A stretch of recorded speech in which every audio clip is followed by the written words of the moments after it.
La prophétie du graphique en train de se réaliser. On vous a parlé beaucoup de la prophétie du graphique qui nous explique qu'on est dans une période, malgré la propagande médiatique qui nous explique que la droite va gagner en 2027, que ça va être forcément un duel entre le centre droit et puis un candidat plutôt Rassemblement National, que quasiment la victoire du Rassemblement National est inexorable. Eh bien nous, on a montré avec le graphique qu'il y avait une autre voie possible. Une voie qui n'est pas sûre, mais en tout cas une voie possible s'il y a une dynamique à gauche, qu'on milite, qu'on se bouge un petit peu pour que la gauche gagne, et notamment que Jean-Luc Mélenchon gagne. Alors je vous invite à aller voir les playlists sur Jean-Luc Mélenchon 2027, où on explique comment ça va se faire. Et là, on voit quelque chose d'intéressant, c'est que dans les sondages, la gauche est en train de grimper, le RN est en train de baisser et le centre est en train de s'effondrer. Alors ça va avec notre analyse de la moïsation dont on a souvent parlé sur la chaîne, c'est-à-dire le fait que comme la mer Rouge s'est séparée en deux devant Moïse, le centre électoral, là, PS, Macronie et puis LR, est en train de s'effriter. On a d'un côté du coup l'aile droite radicale, extrême droite, RN qui est en train de voir le jour. Autour d'un pôle aussi, on pourrait mettre Retailleau dedans, qui sort quand même de la tradition de droite républicaine qui est de plus en plus raciste et tout ça. Et puis de l'autre côté, une gauche radicale qui monte aussi. Et c'est ce qu'on voit sur les sondages. On voulait vous en parler pour essayer d'analyser ça, de comprendre si ça suffit, vers où ça peut aller et pourquoi c'est en train de se faire. Et on va analyser tout ça avec Chris. Chris, comment ça va ? Eh ben, ça va super bien. Surtout que, alors, sauf ma voix, je sais pas si t'as remarqué, mais je suis en train de muer. Voilà. Comme je sais que je suis un étudiant. C'est le concert de Théodora Aluma, ça c'est ça. Donc voilà, mais sinon, ouais, ça va super bien. Bah, la dynamique est super et tout. Et là, c'est intéressant de voir justement que nos prophéties se réalisent, enfin pas nos prophéties, les prophéties du graphique, mais l'analyse concrète de la situation concrète qu'on fait des forces électorales. Et c'est pas que des forces électorales, tiens, c'est un moyen aussi de préciser ça. C'est les forces idéologiques du pays. Effectivement, elles trouvent un débouché électoralement, mais c'est vraiment des forces idéologiques. Et au sens gramscien du terme, ça a un effet de la lutte des classes. Voilà, elles vont être captées par des partis politiques et tout, mais on voit qu'il y a un effet de la lutte des classes contre deux modes de gestion de la société qui sont en train de se préparer, c'est-à-dire un mode extrêmement violent, hiérarchique, organique, excluant, qui est le mode pénurique raciste, quoi, comme tu l'as dit en plus. Que Retailleau en plus projette lui aussi. Il y a plus trop de... Moi, si des gens savent faire le jeu de cette différence entre quand ils écoutent Bardella, alors Marine Le Pen, c'est un peu différent parce qu'il y a une autre tradition, mais si des gens savent faire cette différence entre quelqu'un qui écoute Bardella et quelqu'un qui écoute Retailleau, bravo à eux, parce que franchement, je ne sais pas faire. Voilà, et un mode plus égalitaire, avec plus de redistribution, et à l'intérieur, 50 nuances de redistribution, une redistribution pré-bifurcatrice de rupture chez Mélenchon, ou la France Insoumise plus généralement, et une redistribution douce, d'accompagnement, tranquille, à la Glucksmann, voilà, donc, mais en tout cas, voilà, on voit que la polarisation des blocs sociaux en deux formes d'idéologie, et entre les deux, la noisette du centre, qu'on annonce, allez voir quand on commençait à faire les analyses du graphique en disant la prophétie, etc. Je sais plus, quand est-ce qu'on a sorti ça, les premières, je sais plus, enfin bon, bref. Les gens nous disaient, ouais, mais regardez les commentaires, vous êtes fous, Macron, le centre, ils sont trop forts, etc. Bon, bah, voyez devant vous ce qui est en train de se passer, quoi. Mais ça, c'est la force du saint graphique. Mais je suis pas d'accord avec toi là sur ce que tu viens de dire. Tu as dit Glucksmann, il est pour la redistribution. Ouais, non, mais je suis gentil. Je suis magnanime aujourd'hui. T'es gentil, ouais, parce que vraiment, tu vois, si tu prends deux valeurs, la redistribution et le marché, je pense que Glucksmann est plus pro-marché que pro-redistribution, tu vois. Alors oui, il va dire, oui, il en faut plus pour les plus démunis, machin et tout. Et il essaie de faire croire qu'il fait du en même temps. Parce que Glucksmann, c'est un genre de Macron 2017, donc il va faire croire qu'il fait du en même temps de la justice sociale, tu sais, des grands mots comme ça qui veulent dire tout et n'importe quoi, et à la fois qui respectent le libre marché et l'initiative individuelle. Mais on sait très bien que vu les forces qu'il y a derrière, qui sont des forces plutôt bourgeoises, le PS de droite ou le bloc un peu macroniste, Glucksmann au pouvoir, il va plus privilégier le marché que la redistribution. Enfin, ça paraît assez évident. Ah bah ça c'est sûr. C'est pour ça que je disais douce, d'accompagnement, mais bon, Bon, ça se trouve, ce sera rien du tout, hein. C'est même pas un ruissellement, quoi. Voilà. Donc, on va partir sur des sondages qui ont été partagés sur les réseaux sociaux, notamment ce sondage-là, l'évolution des intentions sur les législatives, les intentions de vote sur les législatives anticipées, avec le NFP et Divers Gauche qui passent devant l'alliance RN et UDR dans les intentions de vote. L'extrême droite chute fortement en 3 mois. Vous avez l'extrême droite là qui passe de 36% à 29%. Vous avez le NFP plus Divers Gauche qui passe de 28% à 30,5%. Et vous avez Ensemble qui passe de 18 à 14%. Et LR qui passe de 11 à 13%. Donc on voit quand même que RN, UDR s'effondrent. Vraiment, ils perdent 7%. Et que LR ne gagne que 2%. Ça veut dire quoi? Ça veut dire qu'il y a peut-être des gens qui étaient en bas à gauche dans le graphique, qui étaient un peu dégagistes et qui votaient Le Pen par dégagisme, quand ils voient Le Pen sauver le cul des gouvernements macronistes, quand ils voient Le Pen qui n'appelle pas au 10 septembre ou des choses comme ça, peut-être que ces dégagistes qui votaient Le Pen en se disant on va tout dégager, aujourd'hui ils se disent en fait on va rien dégager du tout avec Le Pen. Alors ils en sont pas, je pense, à passer de Le Pen à Mélenchon, mais ils sont peut-être à passer de Le Pen à abstention, tu vois. Et donc c'est des gens qui sont en train de douter et il y a une dynamique dans ce sens-là. Et dans le sens inverse, il y a des gens qui sortent de l'abstention ou qui sortent du bloc central pour aller voter à gauche, c'est-à-dire NFP ou Divers Gauche. Alors Divers Gauche, j'imagine que c'est des gens qui sortent du bloc central comme ils baissent pour aller voter Divers Gauche, mais il y a aussi des gens qui sortent de l'abstention à la faveur des mouvements sociaux et notamment autour du 10 septembre, du 18 septembre, du 21 septembre et tout ce qui va suivre en se disant ouais quand même, il y a moyen de faire quelque chose, on a des partis qui nous suivent, notamment la France Insoumise, et peut-être qu'il faut renouer avec un électoralisme qu'on avait abandonné, quoi. Et il y a, je pense, aussi un autre effet que tu n'as pas vu. On sait qu'il y a un espace de porosité entre l'abstention, le RN, on sait que c'est au même endroit, et la FI. Alors le pont entre FI et RN, à mon avis, est compliqué. Par contre, quand ça va pas, ce que tu as bien dit là, c'est-à-dire quand le RN perd de sa capacité oppositionnelle, anti-système, etc., je pense qu'il y a beaucoup, et c'est ce qui fait ce chemin-là, c'est-à-dire de gens qui vont dans l'abstention. À mon avis, il y a un double effet, c'est-à-dire de voir le bloc RN qui est, à mon sens, très solide, mais avec peu de réserve. C'est ça le problème du RN. Il est très solide, mais il a peu de réserve. Il n'a pas de réserve dans l'abstention, je pense. Les gens qui sont attirés par le projet RN sont des gens qui votent pas mal. C'est ce qu'on a souvent vu. Bon, il y a eu des moments dans l'histoire des votes, notamment à des régionales, etc., où on a vu qu'ils s'abstenaient et tout. Mais pas en ce moment. Et ils n'ont pas trop de réserve sociologique, quoi. Ils ont vraiment leurs jeunes précaires, plutôt en ruralité, leurs vieux, voilà. Mais donc, il est très solide, mais il est sans réserve. Alors que le bloc de gauche, NUPES, il est un petit peu plus flexible, mais avec beaucoup de réserve. J'aurais dit volatile, moi. Volatile, je prends. C'est bien mieux. C'est un terme boursier un peu, tu sais, une action volatile, c'est une action qui bouge beaucoup. Et les scores, notamment de la France Insoumise, bougent beaucoup. C'est ça, et c'est pas les mêmes gens, hein. À l'échelle des dynamiques sociologiques, ça va te donner du RN qui va vers l'abstention et de l'abstention qui va vers la gauche. Mais en fait, ça veut dire que y a un truc différentiel et à la fin, ça fait une double avance pour la NUPES et on le voit ici, quoi. Et nous, on l'a dit, c'est très très important. Plus on va radicaliser, être dans le mouvement social, plus on va être en opposition frontale idéologique de lutte des classes, ça profite toujours aux forces progressistes. Et les forces électoralistes, on va dire réactionnaires, s'en trouvent toujours un peu bloquées parce qu'elles ne sont jamais à l'avant-garde dans ces mouvements-là. Donc, elles ne peuvent jamais paraître oppositionnelles, elles paraissent toujours conservatrices. Ça ne veut pas dire qu'ils vont s'écrouler, parce qu'ils ont un bloc, je pense, autour de 20%, 19-20% de gens extrêmement de droite, conservateurs, réac, qui font qu'ils veulent du racisme, ils veulent de la pénurie, mais ils ont 3, 4, 5%, je ne sais pas trop comment on l'estime, voilà, quelques millions de voix qui se sont dit souvent, ça c'était le vote pour les faire chier, tu sais, le vote interdit pour les faire chier, qu'on n'a jamais essayé, etc.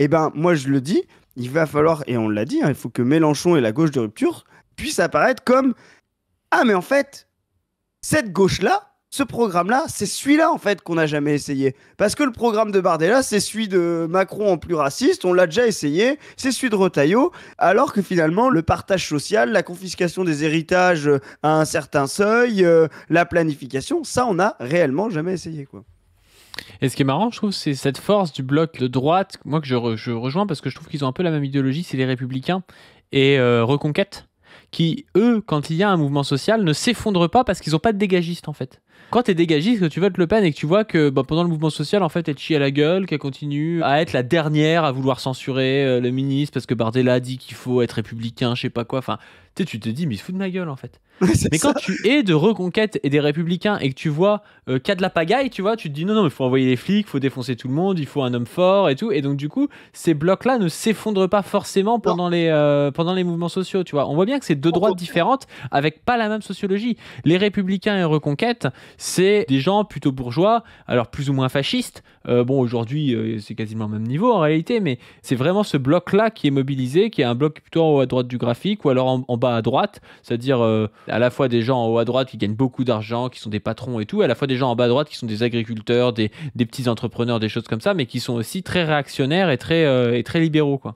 Exactement. Et c'est trop marrant parce qu'on voit justement dans la moïsation sur ce graphique-là, hein, le bloc central s'écroule, il perd 4 points là, depuis le 4 juin, et hop, les deux côtés remontent, quoi. Surtout qu'on a tendance à mettre LR dans le bloc central, mais quand on voit ce que c'est LR aujourd'hui, c'est quand même de la bonne droite, hein, tu vois. Enfin, déjà Macron c'est de la bonne droite, alors LR, tu vois, c'est quand même. On va juste regarder du coup ce que ça donne en prédiction avec le sondage Cluster 17. Ça donne une prédiction. Alors, je sais que t'aimes pas ça parce que t'es un Ragix, mais les prédictions de sièges à l'Assemblée, eux, ils donnent plus 42 sièges au Nouveau Front Populaire, par exemple.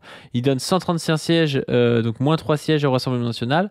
Ils donnent plus 31 aux Républicains et moins 67 sièges à Ensemble et 27 sièges à Divers Gauche. Et c'est intéressant parce que là, du coup, on voit que contrairement à ce que nous dit par exemple un Glucksmann nous dit voilà, qu'il faut de la stabilité parce qu'on sait même pas trop si c'est pas l'extrême droite qui gagnerait, tu vois. Enfin, je sais pas si c'est Glucksmann qui a dit ça, je vais peut-être pas le diffamer, mais il y a des gens comme ça de gauche un peu molle, PS de droite et tout, qui expliquent que s'il faut pas de législative aussi, c'est parce que en fait là c'est peut-être le Rassemblement National qui va gagner. En fait, c'est assez faux. S'il y avait demain des législatives, il est très probable que le Rassemblement National stagne, avec quand même énormément de circos où ils sont installés et où ils vont faire des gros scores, donc ils vont garder plein de circos, ça c'est sûr et certain. Mais par contre, le nouveau Front Populaire peut trouver une dynamique, ce qui n'est pas le cas de Ensemble et ce qui n'est pas le cas du Rassemblement National, quoi. On est d'accord. Nous, on le dit depuis le début, hein, que l'effondrement va plutôt profiter à la gauche, un peu à la droite aussi.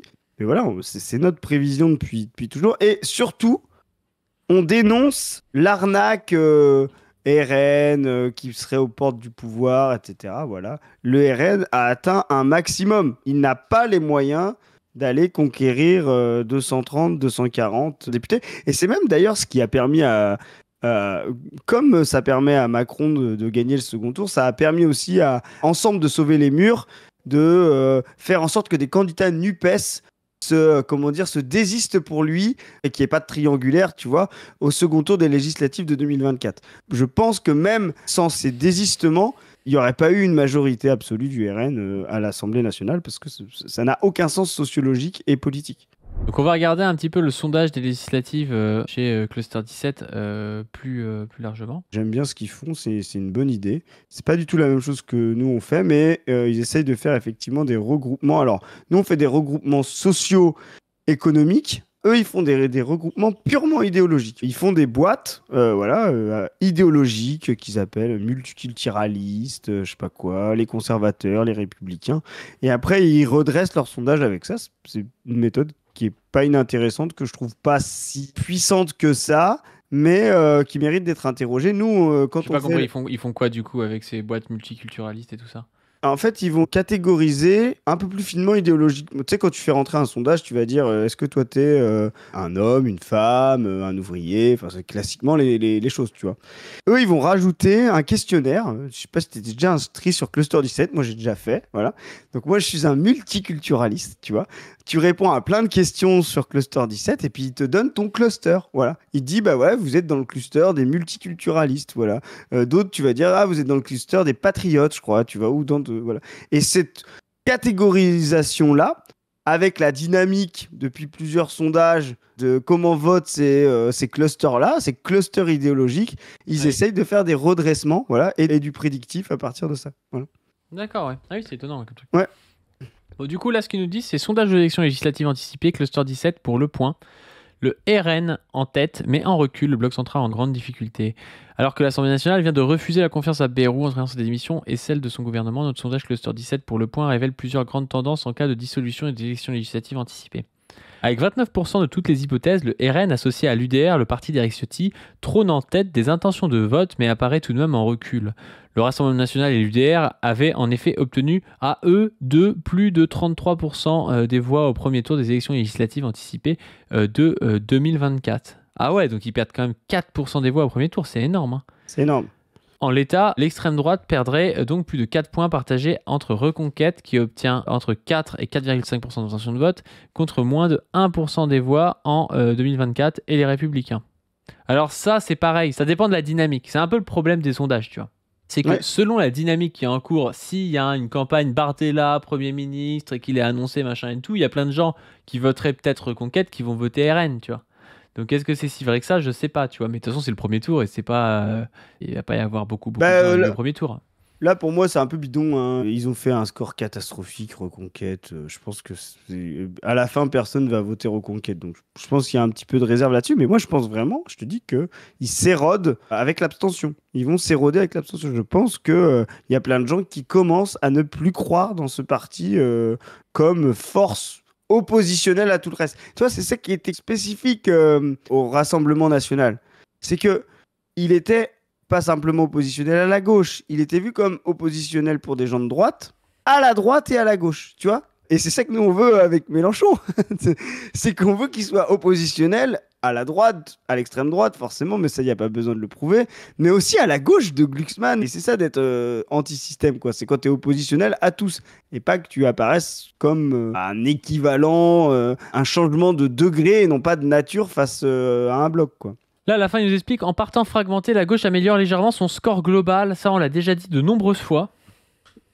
Et il nous explique une union entre le Parti Socialiste, le Parti Communiste, les écologistes et Place Publique est annoncée à 16% d'intention de vote. Alors, je n'ai aucun respect pour la direction actuelle du Parti Communiste, mais ça m'étonnerait qu'ils s'unissent avec Place Publique. Ils ont un programme qui est totalement inverse. Il y en a un qui est plutôt anti-atlantiste, l'autre qui est totalement atlantiste. Il y en a un qui est plutôt eurosceptique, l'autre qui est ultra eurobéa. Tu vois, il y en a un qui est pour des nationalisations, des collectivisations, pour le contrat emploi-formation, et l'autre qui est juste pour être soumis aux lois du marché. Enfin, ça n'aurait aucun sens comme alliance, tu vois. Bah, même avec les Verts, hein. Tu vois, je veux dire, la partie. Même avec les Verts, mais encore plus avec Place Publique, ouais. Franchement, le Parti communiste, je veux dire, ok, on peut faire de la tambouille électorale, mais il y a un moment donné, il faut être sérieux, quoi. Tu vois, que vous aimez pas la FI, je veux bien, mais de là à se retrouver à faire une alliance législative avec Place Publique. Mais c'est intéressant parce qu'on ne sait pas comment ils mesurent les trucs. Moi, je ne sais pas ce que ça donne de poser la question à des gens. Qu'est-ce que vous préférez entre l'AFI et une alliance PC, Place Publique, tu vois? Genre, est-ce que les gens savent faire la différence et tout, tu vois? Au final, tu te dis, parce qu'ils ont juste additionné des scores, parce que 16%, entre qui partent tout seuls ou qui additionnent leurs scores, tu vois, je veux dire, allez, avec l'abstention, on met quoi? 3 pour le PC, 5 pour les Verts, 2 pour Place Publique et 6 pour le PS. Bon, bah voilà, ça fait pareil, quoi. Ouais, mais c'est ça. Et donc, ils nous disent qu'en cas de duopole LFI, les écologies, ça fait 14%, et l'autre, ce serait Parti Socialiste, Parti Communiste et Place Publique, d'autre part 14%. Mais ça, les alliances n'ont aucun sens, tu vois. Déjà, LFI des écologistes, mais je veux bien, mais LFI des écologistes, ils sont pas d'accord, en fait, enfin, sur beaucoup de choses, tu vois, sur l'international, sur le capitalisme, enfin... ça n'a pas de sens. Et puis alors pareil, PCF, Place Publique, Parti Socialiste, ça n'a pas de sens. Mais la gauche obtiendrait son meilleur total d'après eux. Mais elle reste derrière le RN et l'UDR. Dans ces deux hypothèses, d'une gauche divisée, les candidats divers gauche obtiennent 3% des intentions de vote, témoignant de l'hostilité croissante de l'électorat de gauche envers les principaux partis du NFP. 3% de vote pour divers gauche, ça montre l'hostilité croissante. Ça, c'est comme Zemmour, tu vois. C'est des types qui, à la fin, vont soit dans l'abstention, soit vont finir par... Et en plus, les divers gauche, c'est un peu bidon parce que 3%, en fait, comme c'est des législatives, c'est des circos, au final, ça veut dire que t'as quand même... ils n'ont pas des candidats divers gauche dans chaque circo, quoi. Donc ça veut dire qu'il y a un divers gauche qui veut pas être dans l'alliance et puis qui se retrouve à 20, puis en fait, il y en a 0 à côté, quoi, tu vois. Donc ça donne pas des députés, quoi. Donc là, on a mis un peu le document qui est plus précis fourni par Cluster 17. Là, c'est intéressant. On a la première hypothèse qu'ils ont testée, c'est si dimanche prochain se déroulait le premier tour des élections législatives dans votre circonscription, pour lequel des candidats suivants y aurait-il le plus de chances que vous votiez. Et donc là, c'est avec un NFP qui est tout seul. Et donc on voit que le NFP fait 25%, quoi. Ouais, on est à peu près sur 2024. Le NFP progresse pas beaucoup. Le RN perd un peu, mais on voit vraiment l'explosion de Ensemble au profit de LR et un peu de Divers Gauche. C'est pour ça que quand on parlait justement de s'ils y allaient séparés, à la fin, si on aligne le NFP plus les Divers Gauche, tu te dis si demain tout le monde se désiste pour le candidat de gauche en tête, ça peut être très important. Ils peuvent gagner beaucoup de sièges, quoi. Bah ouais, c'est ça, c'est ça. Et puis en plus de ça, ça fait gagner. On voit quand il y a un NFP, ça fait gagner du coup le divers gauche, comme on l'explique souvent, parce que c'est des gens qui vont dire ah oui, mais il y a la France insoumise, donc machin. Et en fait, ça va profiter à des gens qui souvent en divers gauche sont plus droitiers, plus malléables à aller dans la Macronie et tout, donc c'est mauvais pour nous. Et ça peut profiter par contre à une gauche plus radicale. Alors là, ils n'ont pas testé, mais on peut imaginer le NPA ou Révolution Permanente. Là, ils ont mis LO qui vont dire bah regardez, Mélenchon il s'allie avec Glucksmann et Hollande, votez pour une vraie gauche, quoi. Donc c'est pour ça que le NFP ça le fait se tasser, quoi. C'est ça. Et la problématique, c'est pas que ça fasse monter moi je suis très content que ça fasse monter des camarades du NPA, de RP ou je sais pas quoi, c'est qu'ils vont pas gagner au deuxième tour, ces camarades-là, alors que même la France Insoumise peut gagner au deuxième tour. On serait dans un monde où ils pourraient gagner au deuxième tour, ce serait différent, mais je pense qu'il ne faut pas se voiler la face non plus. Il n'y aura aucun candidat de LO ou de RP ou du NPA qui va gagner un deuxième tour aux législatives dans ce cadre-là, je pense. Donc Là, ça va profiter plutôt au divers gauche, quoi. On est d'accord. Mais là, tu vois, tu as un truc rigolo, mais on y reviendra quand on refera du graphique pur et dur là, pour les nerds du graphique. Mais tu vois, tu as les fameux clusters cluster 17, là. Tu vois comment ils votent, multiculturalistes, etc. Alors, on essaiera, moi j'avais pensé une fois pour rigoler, de mettre les clusters de cluster 17 positionnés dans le graphique, tu vois, où ils sont les multiculturalistes, où ils sont les solidaires, etc. Bon, bref, voilà, c'est leur méthode, c'est particulier. L'odeur des clusters quand c'est un cluster anti-assistana. Tu vois, c'est... Ah, les clusters sont trop bien, hein. Autoritaires et anti-assistana, putain. Mais c'est pas mal, hein. On pourrait faire un truc en détail, je sais pas, sur ça serait rigolo. Ouais, c'est marrant comme méthode. Deuxième hypothèse, cette fois-ci, donc c'est si demain c'était législative, blabla, et là il y a une alliance PC, PS, Place Publique, ELV, et puis la France Insoumise y va toute seule et donc fait 11%, et l'autre alliance fait 16%, donc évidemment ça gratte les 2% dans les divers gauches, et puis là on le voit pas malheureusement parce qu'on n'a pas de candidat d'extrême gauche, mais ça doit aussi gratter chez la France Insoumise, chez des candidats d'extrême gauche en fait. C'est ça. Alors moi, ce qui est très intéressant, c'est que là, c'est 11%, c'est ridicule pour le score de l'AFI, en fait, quoi. C'est-à-dire que normalement, la base de Mélenchon est bien plus. Donc là, quand vous voyez 11% chez FI et Cluster 17, c'est pas terrible pour voir l'AFI, là, vous pouvez vous dire 11 et 16, en fait, vous êtes au coude à coude. Il y a 15 et 15, quelque chose comme ça. Donc c'est beaucoup plus à la fin. Et ce qui est significatif, c'est qu'Ensemble perd des points dans cette hypothèse. Parce que là, clairement, Ensemble, regardez, ils sont 4e. Ensemble est explosé parce que n'ayant plus la FI dans la NUPES, dans le NFP, eh ben, ça leur fait moins peur d'aller à gauche et puis ils continuent aussi d'aller à droite. Donc là, quand on vous dit que c'est ce qu'on appelle la moïsation, le bloc central est en train d'exploser. Il redescend à 13. Troisième hypothèse, cette fois-ci celle dont on vous parlait tout à l'heure, PS, PC, Place Publique et LFI, ELV, 14%. C'est vraiment la pire hypothèse pour moi, je trouve. C'est une hypothèse où la France Insoumise va s'enfermer dans des alliances de cons avec ELV.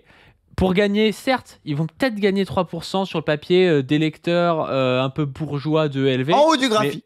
Voilà, mais ils vont perdre toute chance de rameuter des abstentionnistes, des prolos, des classes populaires et tout, en masse. Et si ça se trouve, tu vois, là, il y a 14% et c'est réel, tu vois, alors que l'autre, c'est 11%, mais c'est un 15%, tu vois, parce qu'en fait, il y a 4% des gens qui disent qu'ils iront pas, mais en fait, ils iront au dernier moment voter la France Insoumise, tu vois. Ce qu'ils ne feront jamais s'il y a Marine Tondelier sur les meetings de Jean-Luc Mélenchon avec des aimants, tu vois. Je le dis aux gens qui font mais je pense qu'ils sont bien plus intelligents que ça, qui font la stratégie à la FI, c'est n'importe quoi. Et d'ailleurs, ce qui est drôle, moi, je trouve ça très représentatif, ce qu'a fait Cluster.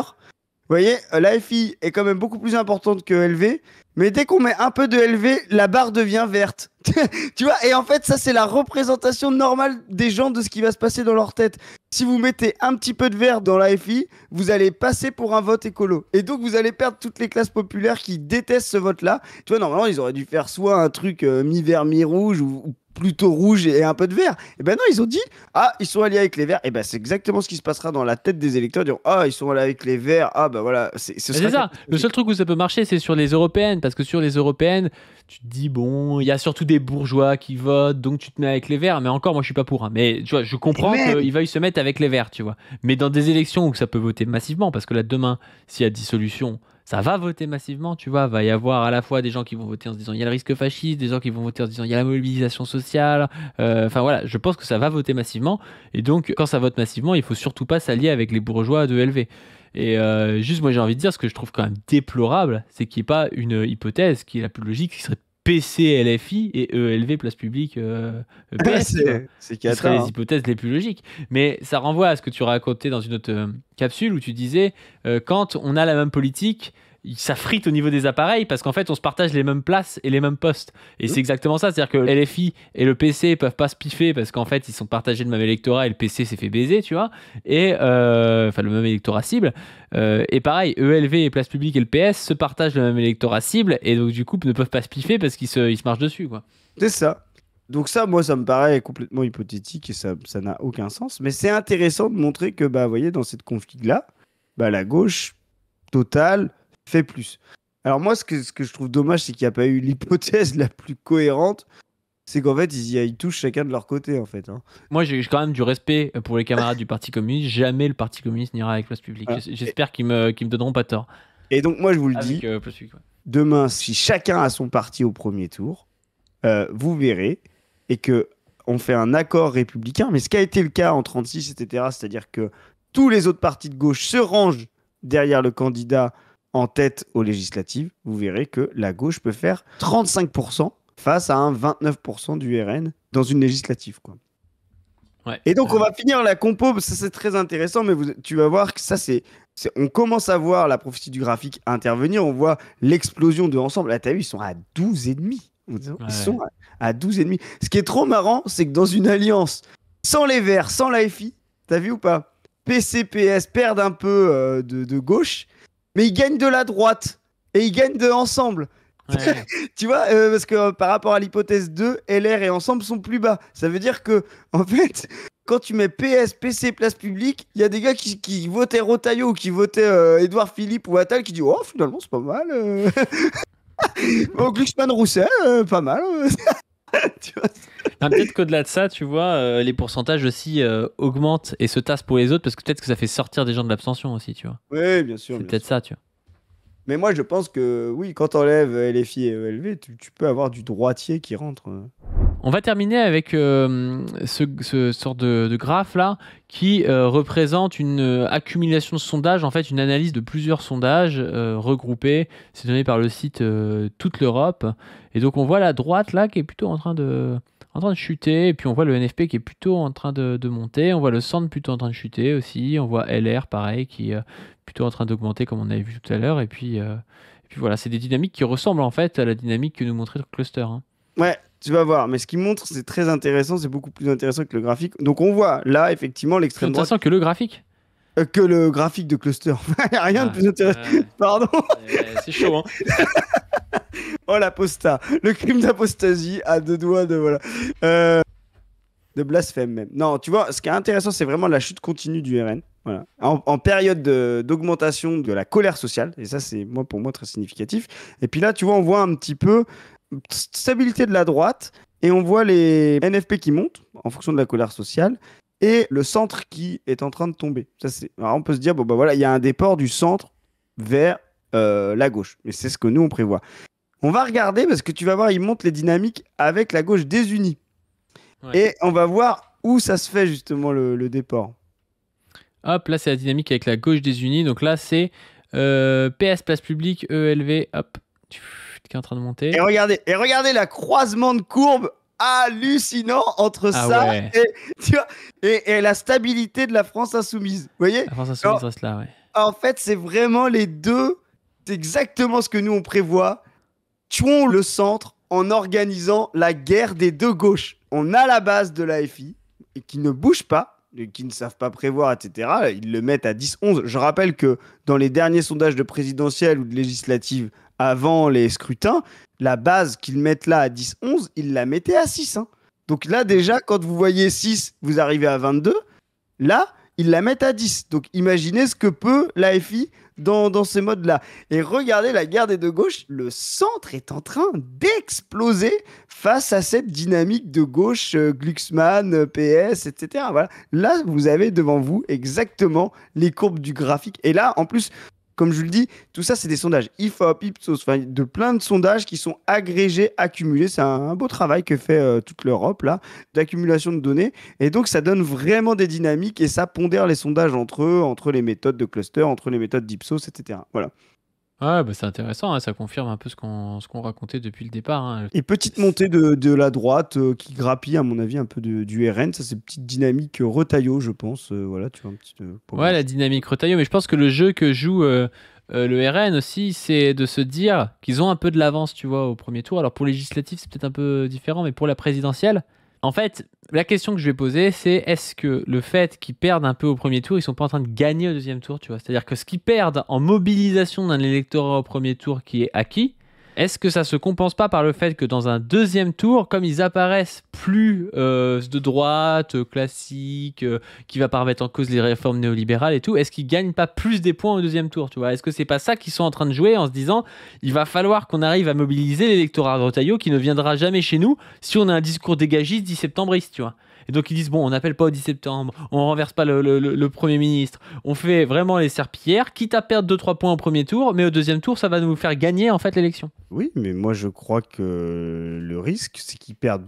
trop de plumes à ce jeu-là et qu'à la fin, comment dire, ils se prennent dans leur tête ce qui les a fait monter depuis 20 ans, c'est-à-dire qu'on préfère toujours l'original à la copie. Quand la droite dite républicaine venait sur le terrain du racisme et de l'anti-immigration, etc., qui était le terrain du RN, les gens finissaient par voter RN. Si eux viennent sur le terrain de la droite républicaine respectable, pro-business, comme dirait Bardella, eh ben, c'est possible que les gens préfèrent l'original Retailleau à la copie Bardella. Et surtout avec la différence de légitimité d'âge. C'est toute notre prophétie tu vois ce que je veux dire de ce qu'on a dit. Et là, il y a effectivement ce qu'on appelle l'hypothèse Sarkozy 2007. Oui, à faire ça, il est probable que le RN perde des plumes parce que justement, les gens se diront « Ah bah si c'est une droite comme Retailleau, bah autant voter Retailleau. » Voilà. Ouais. Bon, on va peut-être rester sur ça, mais en tout cas, c'est super intéressant. C'est des capsules un petit peu plus à regarder presque, à regarder à froid et tout, avec de l'analyse. Et on voit où est-ce qu'on en est. Moi, j'ai hâte de revoir des sondages comme ça dans 2-3 mois, tu vois. Peut-être si le mouvement social a permis d'avoir des victoires, ou alors après le mouvement social, voir un peu ce que ça va donner.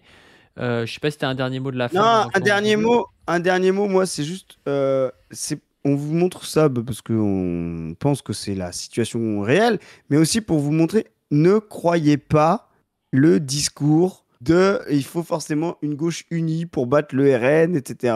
Sinon, c'est le fascisme, il faut qu'on soit unis. Tout ça est faux. C'est le meilleur moyen d'avoir une gauche qui ne ressemble à rien, qui n'a aucun réservoir, aucune identité politique. Donc il vaut mieux deux gauches qui s'affrontent à 15 et 15 et qui font 30 qu'une gauche qui ménage la chèvre et le chou et qui fait l'alliance de la carpe et du lapin et qui stagnera à 25. C'est ça la dynamique. Donc votez, manifestez, protestez, bougez-vous pour la gauche que vous préférez. Si vous êtes de droite, bah, votez Glucksmann. Si vous êtes de gauche, votez l'AFI. Voilà. Mais en tout cas, la gauche qui s'affronte, qui a des différences, qui sait se batailler, mais qui saura se retrouver un soir de second tour, qui saura dire ben oui, dans cette circo, le candidat Glucksmann est arrivé devant le candidat FI, donc on retire tel candidat, etc. Celle-là ira conquérir à l'Assemblée nationale une majorité absolue qu'elle ne peut pas en étant unie au premier tour avec la distribution des circos. Voilà, c'est ça le truc. Donc gardez ça en tête. La gauche qui s'affronte est une gauche forte qui est conquérante. Ouais, bah carrément. Sur ce, comme d'hab, n'hésitez pas à aller voir ce qu'on fait avec le mouvement On ne veut plus en ce moment, à nous aider sur la caisse de lutte On ne veut plus. On a recommandé plus de 40 000 affiches qu'on distribue partout en France, notamment pour le 21 septembre. N'hésitez pas aussi à donner sur le Tipeee classique de la chaîne, à vous abonner à cette chaîne, à notre chaîne On ne veut plus, à la chaîne Padu, à la chaîne Dr Zoé, à aller voir le site Position Revue. Et sur ce, on vous dit à plus. Salut!